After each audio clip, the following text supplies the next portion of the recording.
October 15th, 2018, Barron, Wisconsin. It was a quiet October night in Barron, Wisconsin. Inside a modest home, the Closs family was preparing for bed. Then, sudden gunshots. Moments later, 13-year-old Jayme Closs vanished without a trace. Parents were dead. For 88 agonizing days, the entire nation searched for her, but no one expected how this terrifying story would finally unfold.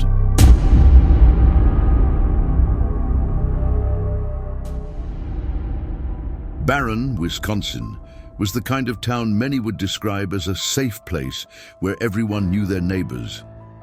With just over 3,000 residents, the town breathed routine and tranquility. At the modest Closs home, James and Denise were wrapping up another ordinary day with their 13-year-old daughter Jayme. Jayme was a sweet, reserved girl, known for her shy smile and love of dancing. That night, October 15th, 2018, seemed like just another typical evening, but evil was quietly approaching. Outside, in the darkness, a car pulled up near the Closs residence. Inside the vehicle sat Jake Patterson, a 21-year-old man with dark intentions. He had carefully planned every step, choosing a time when the entire family would be home and vulnerable. Armed with a shotgun, his license plates removed, and his head shaved to avoid leaving any evidence, Patterson was ready. What he was about to do in the coming hours would change Jayme's life and the small town of Barron forever. Inside the house, James heard a noise at the front door. Unaware of what awaited him, he went to check, opening the door only to be shot at point-blank range. The gunshot echoed through the house as Denise and Jayme panicked inside the bedroom. Patterson stormed into the home with calculated coldness, heading directly toward the room where mother and daughter were hiding. Desperate, Denise tried to shield her daughter but was soon forced at gunpoint to bind Jayme with duct tape. An automatic 911 call had been triggered during the attack, but it lasted only 48 seconds, with no one speaking on the other end. When police arrived minutes later, they found the door broken in, James's body at the entrance, and Denise dead in the bedroom. Jayme was gone. There were no signs of a struggle, no footprints suggesting an escape. Everything pointed to her being abducted in the chaos, and thus began one of the most intense manhunts in recent U.S. history. The town of Barron was plunged into terror and anguish. As news of the abduction spread, Jayme's case quickly gained national attention. The FBI became involved immediately, working side by side with local authorities. Posters with the young girl's photo were distributed across the state, while social media amplified the alert nationwide. Wisconsin residents, volunteers, and search teams united their efforts, combing through forests, rivers, and rural properties. The hope was to find Jayme alive. But with each passing hour, the outcome grew more uncertain. Authorities pursued countless leads during the first few weeks. More than 2,000 tips poured in. Reports of suspicious vehicles, unfamiliar individuals in the area, strange sounds or movements on the night of the crime. However, none of this information led to a solid suspect. Each false lead drained resources and frustrated investigators. Fear mounted. The longer time passed, the slimmer the chances of finding the girl alive became. The media followed every detail with intense interest. Newspapers and TV networks covered the Closs family's tragedy, interviewing relatives and friends. Heart-wrenching interviews with family members pleaded with the abductor to release Jayme, emphasizing the girl's suffering. True crime programs began speculating on possible theories. Was it human trafficking, a random act of violence? But the reality was far more terrifying than any of the initial guesses. Meanwhile, Jayme was only 70 miles away, in a small cabin in the town of Gordon. Jake Patterson, the abductor, watched the news daily, closely following the manhunt he himself had triggered. He believed he had been meticulous enough to avoid capture, and indeed, for weeks, police didn't even know he existed. Patterson's twisted mind was convinced that Jayme now belonged to him. Inside the cabin, the young girl's long nightmare was just beginning. Jake Patterson had no criminal record. He was virtually invisible to authorities, a young man with few social connections, known for being reclusive and lacking ambition.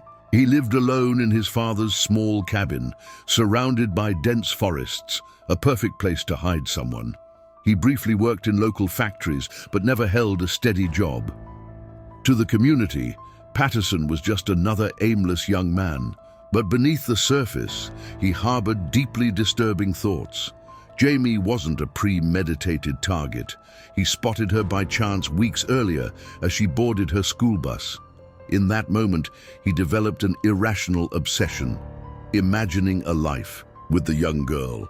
He decided that in order to have her, he would need to eliminate any obstacles, including her parents. His coldness and total lack of empathy turned that desire into a meticulously calculated plan. During the abduction, Patterson kept Jayme locked beneath his bed. He used boxes, weights, and heavy objects to block any possible escape attempt. Whenever he left the house, he reinforced the barriers even further, determined to ensure she would never get out. He constantly monitored her, controlled her every move, and perversely tried to convince her that no one was searching for her. For Jayme, every day was a new test of psychological survival. Even while living under constant threat, Jayme paid close attention to her surroundings. She studied Patterson's habits, memorized the layout of the house, and observed schedules, sounds, and behaviors. This emotional intelligence would prove crucial in the outcome that would unfold months later. Despite her young age, Jayme displayed an impressive level of resilience and mental strategy. She knew there would be an opportunity to escape, and she waited for the right moment. As the weeks passed, police expanded their efforts, but made little concrete progress.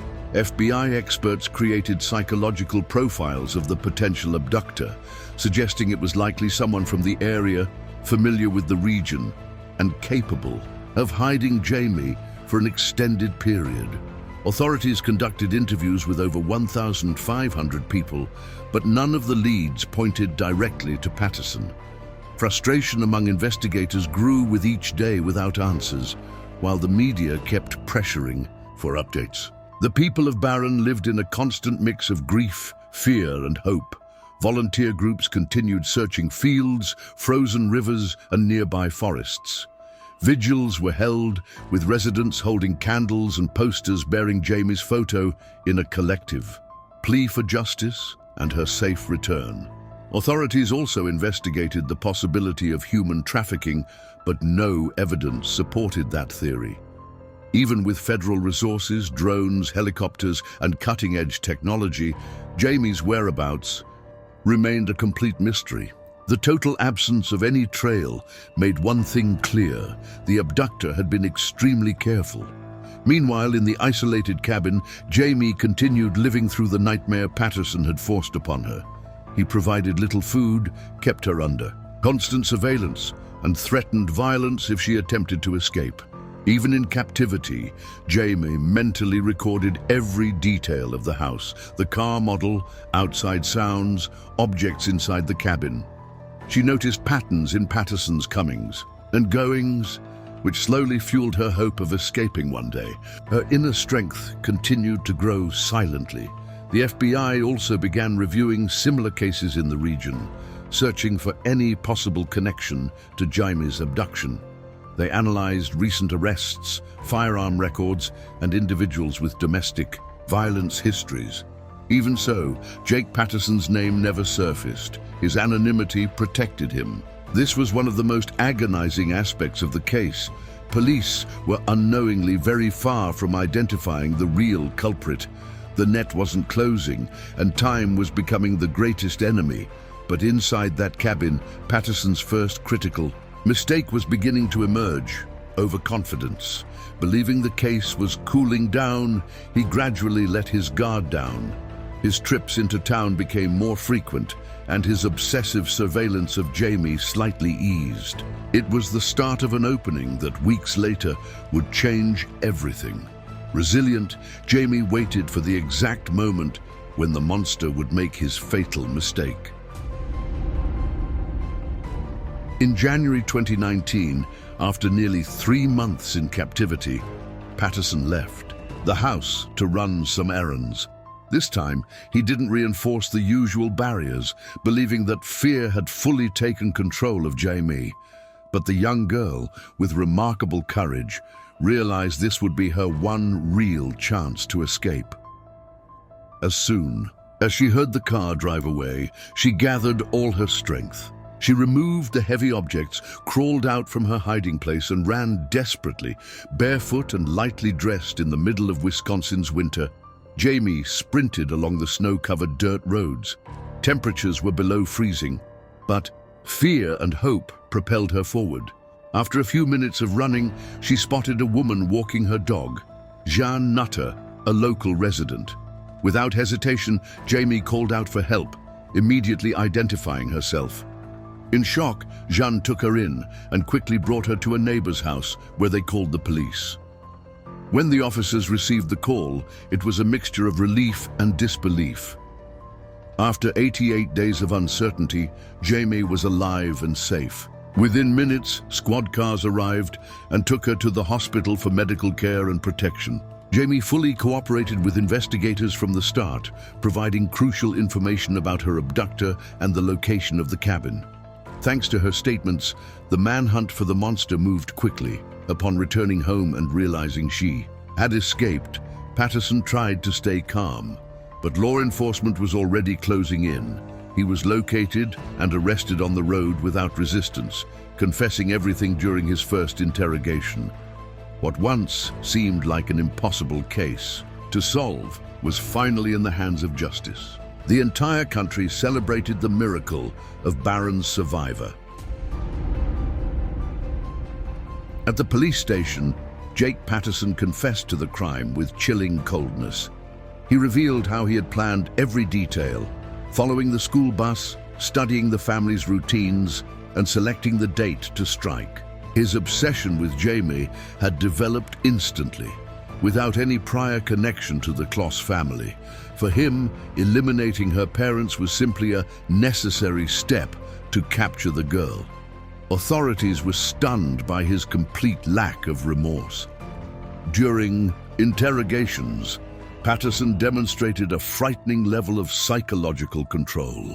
He described how he locked Jayme under the bed, used weights, boxes, and constant surveillance. When questioned, he stated coldly that he had always believed he would get away with it, since he had left no witnesses, except for Jayme herself. His twisted plan nearly succeeded, if not for Jayme's resilience and intelligence. The kidnappers. Coldness provoked deep outrage across American society.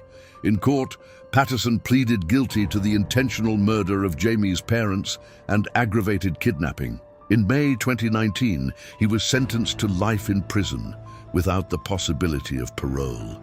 During the hearing, Jayme's relatives shared the devastating pain they endured throughout the 88 days of her disappearance. The judge highlighted the girl's extraordinary courage, calling her an example of strength and resilience for the nation. The kidnapper, for his part, remained expressionless until the very end. The case sparked intense debates about child safety, psychological abuse, and failures. In early detection of predators like Patterson, experts analyzed the criminal's profile, his emotional coldness, and his social isolation. Many questioned how someone so young could orchestrate such a barbaric crime with such precision. American society was forced to confront profound reflections on its vulnerabilities and invisible dangers. But above all, the focus remained on Jayme's strength and her incredible survival. After her rescue, Jayme was taken in by close relatives and received intensive psychological care. Child trauma specialists assisted her in readjusting to everyday life, respecting her pace and personal boundaries. The Barron community offered full support, organizing welcome events and fundraisers to help her rebuild her life. Jayme became a symbol of resilience, honored on numerous occasions. Her story touched millions of people around the world. Despite her young age, Jayme displayed remarkable maturity in her public statements. She expressed gratitude to law enforcement, the community, and everyone who had supported her during her ordeal. However, she maintained a reserved posture, avoiding prolonged public appearances. Her attorneys and family safeguarded her privacy, respecting her healing process. Even in the face of trauma, Jayme made it clear she would not be defined solely by what she had endured. Many experts highlighted the key psychological factors behind her survival. Her ability to stay calm, observe her environment, and recognize opportunities to escape was crucial. Jayme demonstrated rare survival instincts, especially considering her age and the brutal circumstances. Her resilience inspired mental health professionals and trauma experts around the world. The case came to be studied as a powerful example of youth psychological resilience. Child advocacy organizations used Jayme's case to promote prevention and safety campaigns. Awareness around abductions, psychological support, and training children for high-risk situations gained new strength. The FBI also reviewed its investigative protocols for similar cases, seeking greater efficiency in future searches. The name Jayme Closs became synonymous with hope and survival. She had overcome the unimaginable. Over the years, Jayme has worked to live her life privately, away from the spotlight that once surrounded her case. Her story, however, remains vivid in the memory of millions who followed every agonizing moment of the search. The small town of Barron has regained some of its peace, but will never forget the trauma it endured. The case transformed the community, united neighbors, and left deep scars. But it also revealed to the world the extraordinary strength of a 13-year-old girl. For the investigators involved, Jayme's case was one of the most challenging and emotional of their careers. The collective efforts of police, federal agents, volunteers, and the community were crucial. Even with advanced technology and resources, it was the human element, Jayme's courage, that truly made the difference. She defied every statistic and defied all expectations. Her solitary escape became one of the most inspiring chapters in recent American criminal history. In numerous interviews, agents and experts have stated that they have rarely witnessed such emotional strength in someone so young. Jayme unintentionally became a symbol for other silent victims around the world. Her triumph gave hope to families still waiting for news of their missing loved ones. She proved that even in the face of horror, there is room for courage and survival. Her story will forever be etched in America's collective memory. As of 2023, Jayme Closs continues rebuilding her life, surrounded by love and support. Her name will always be remembered not as a victim, but as a survivor. The case continues to be told in books, documentaries, and academic studies. And for those who followed her journey, Jayme represents the light that managed to shine even in the deepest darkness, 88 days of horror, and an eternal legacy of strength and hope. Leave your like and subscribe to our channel so you don't miss the next cases.